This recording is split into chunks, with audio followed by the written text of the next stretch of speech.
Alright, welcome back to Let's Play Zoids Battle Legends. Now we can move on to the third and final tournament. And this one is triggered by selecting characters that are not from any of the anime series. Despite the fact that this game has Zoids from the Zoids Fuser series, it does not have characters from it. The third game in this series does, which is only released in Japan. So we're going to go with characters that are... I'm not sure where these characters are from specifically. They might be from...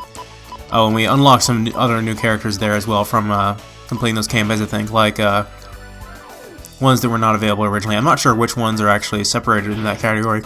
We're going to go with these two, and these are all characters that appeared in the game's campaign. But I'm not actually sure if they're original characters from this game or if they exist in some other Zoids media, like maybe a manga or something like that.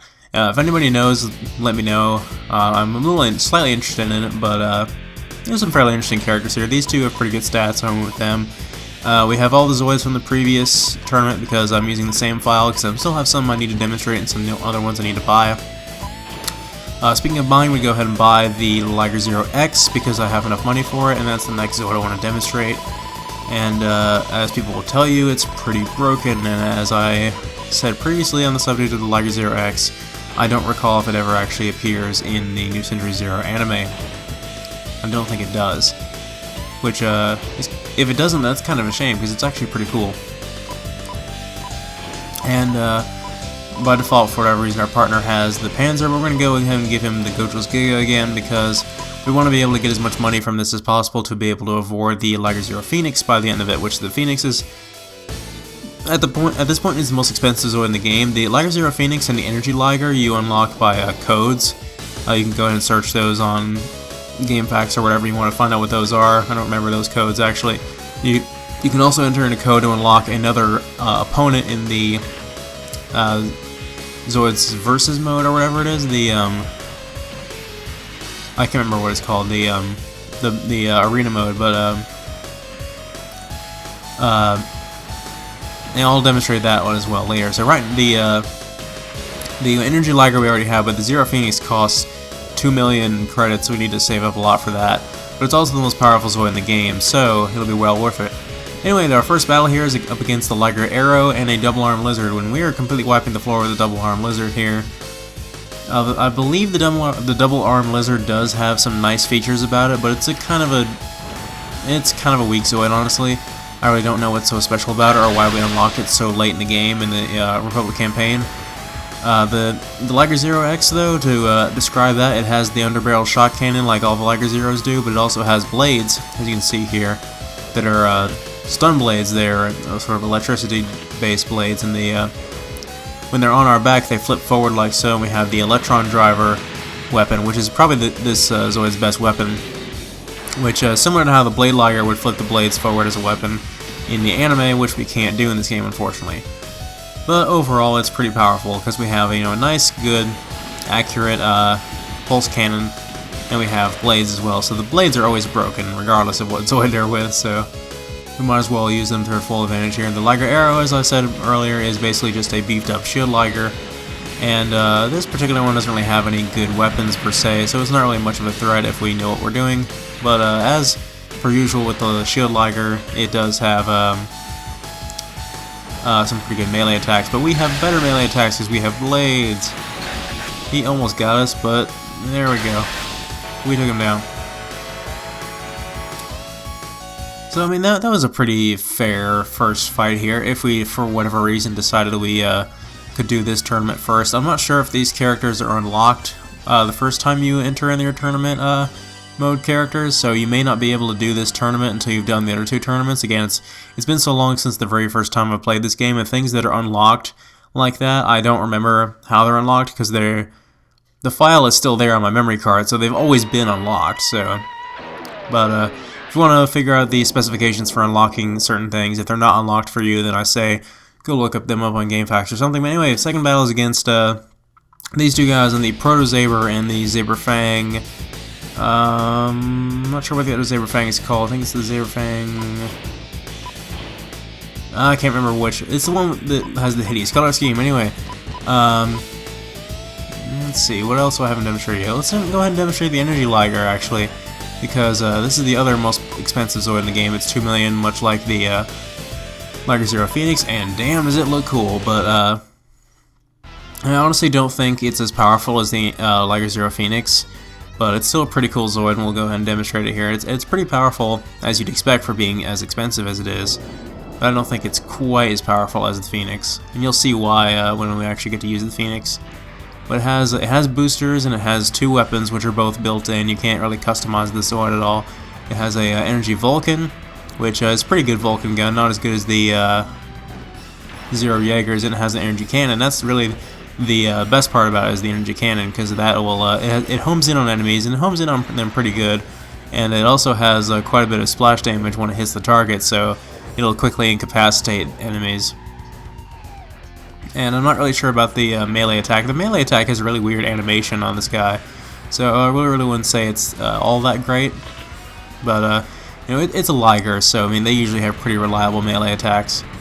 But we're up against the Proto Saber here, which is probably just as formidable as opponent as the Liger Arrow was, since it's pretty much the equivalent Zoid for the opposite faction. But booster animation looks pretty cool. Now, let's see, what kind of Saber Fang is this? Like, I keep forgetting. Saber Fang RT. That's what I thought it was. I just didn't know if that was in the actual type or not. It seems like on this map our ally does a pretty good job of fighting the other opponent, so he was already down to pretty low health by the time we got to him. So yeah, not really all that much to say about the Energy Liger. It's definitely worth the money, but it's not game breaking like the Zero Phoenix is.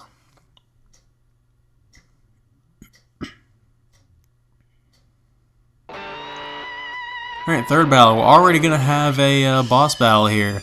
It's going to be against the Terramander, which is one thing I talked about briefly during the Empire campaign.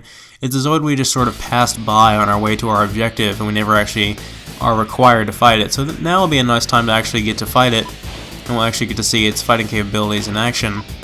And that'll be nice, because I said it would make a cool boss battle, and sure enough, it's going to make a cool boss battle. So I'm going to switch over to the Liger Zero S, just because I really can't think of anything else I want to use right now.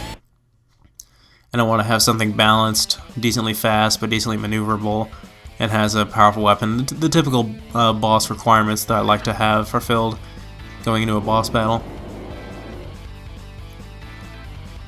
So the Terramander, as I said in the campaign, is basically one of the only flying Zoids that remains true to its original form, and it just sort of hovers over the ground though, and it has a few weird weapons on it, none of which are all really that threatening. It has like these anti-air missiles, and it has some cannons on its wings that shoot out in random directions that don't really hit you very well. And it also has this flamethrower attack, which is unique to this Zoid. There's no other Zoid in the game that has a flamethrower, but it's pretty inaccurate. Like, it rarely hits you from this range. So it's not really all that much of a threat, because it's very immobile,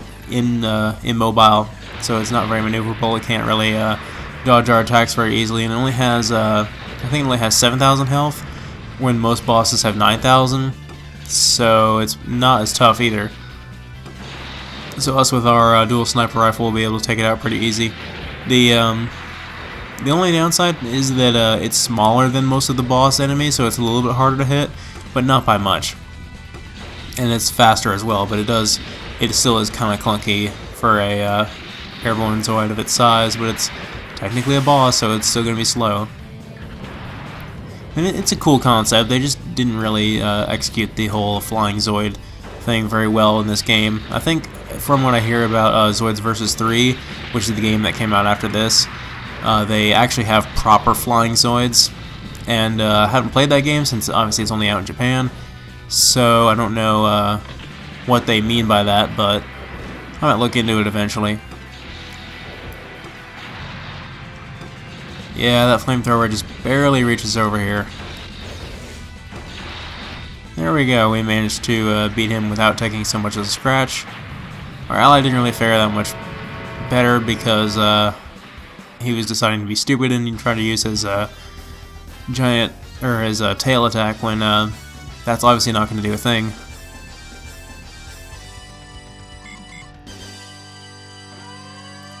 But we got a lot of points for that because we got 7,000 because it's a high health boss type enemy.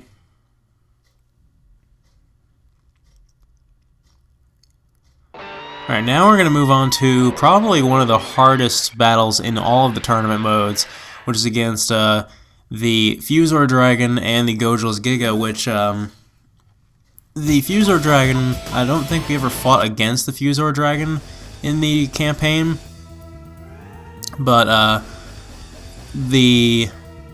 it's pretty easy to take down, but the problem here is the Gojil's Giga, because the first couple times I tried to do this, in the first time I played the game, I tried to do it with the Lightning Sykes, and while the Lightning Sykes has never served me wrong before, and it still continued to do good this time around, the giant cannon on the back of the Gojil's Giga just completely annihilated it, so that cannon would probably reduce about half its health in one shot, as we demonstrated previously when we used it. So we're going to use the Griffin here, and there's probably several other Zoids in my arsenal that we could use. I just felt like demonstrating the Griffin again for some reason. I'm not really sure why. But with our giant cannons, which is the exact same giant cannon that they happen to have, we can easily take out the Fusor Dragon. But as far as I know, the Fusor Dragon is a pretty good Zoid, but I've never really given it very much attention. So now it's going to be Gojil's Giga versus Gojil's Giga. Now, you very well can take out this guy with the Lightning Sykes if you have enough practice. It's just very luck-based, because if you get hit by that cannon, you're kind of screwed, unfortunately. So, yeah, he's kind of kicking our Gojil's Giga's ass, unfortunately. But, well, it's actually pretty well balanced here. We're trying to intervene with our guy here. Now, the other downside is if you don't have this many Zoids in your arsenal going into this fight, and you're having trouble with it, then that's going to be a problem, considering that your ally is not going to have a expensive, 100,000 plus credit Zoid that has 4,200 health. So, but that's what your opponent is going to be, unfortunately. So, I mean, like I said, you can work around it. The Lightning Sykes is still a pretty good Zoid to take it out. You may want to go with the, if you're still budgeting, you may want to go for the Liger Zero with the dual sniper rifle, but like I said, it's possible to take him out, but I kind of went with the cheap way there, with using a powerful Zoid from my repertoire from this other save file.